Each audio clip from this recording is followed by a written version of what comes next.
In the quaint, picturesque town of Tickville, nestled among rolling green hills and a slow-moving river, there lived Old Man Ticker.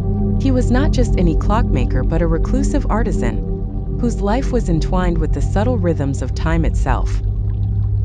His shop, the Clocksmith's Haven, was a maze of gears, springs, and ancient clocks, each one lovingly restored. The shop drew those fascinated by time's tick-tock, but the real wonder was the massive, mysterious clock hidden in the attic, a masterpiece he'd worked on for decades. What set Old Man Ticker apart wasn't just his skill, but the colossal mystery clock in his attic, a creation he had toiled over for decades. The first to encounter Tempus Fugit's mystical abilities was none other than Mildred, Tickville's beloved gossip queen. She'd been busy spreading the outrageous rumor that Mrs. Pumpernickel's angel food cake contained an actual angel when fate stepped in. This curious clock, let's call it Tempus Fugit, was about to make a grand entrance into the sleepy lives of Tickville's residents.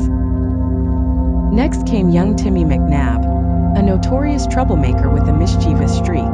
One lazy Sunday afternoon, he accidentally released a flock of chickens in the town square, causing total chaos as feathers flew and people scrambled.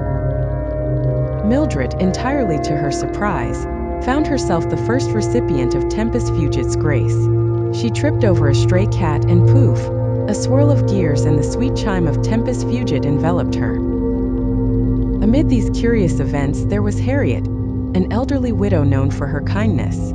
She visited Old Man Ticker's shop not to buy a clock, but to make one final request, to turn back time for just one more day with her late husband. Moved by her story, Old Man Ticker allowed Harriet to gently turn the hands of Tempus Fugit. As its gears spun and the clock chimed, she was granted that one last, precious day to laugh, love, and say goodbye to her beloved.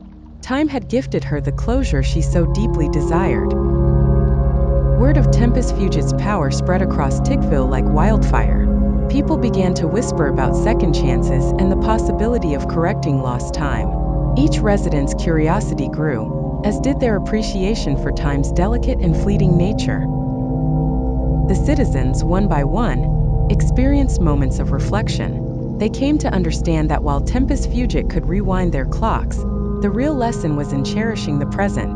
The clock had become a symbol of hope, a reminder that even the smallest moment could carry great meaning. Tempus Fugit, with its ticking hands and whirling gears, had woven itself into the lives of the people of Tickville, offering not just second chances, but a gentle reminder to live life with intention.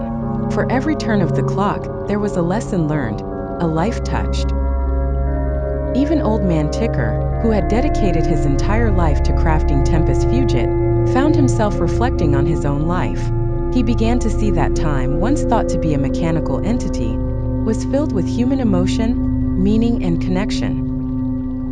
He watched with quiet pride as the town transformed, its residents embracing the value of each moment.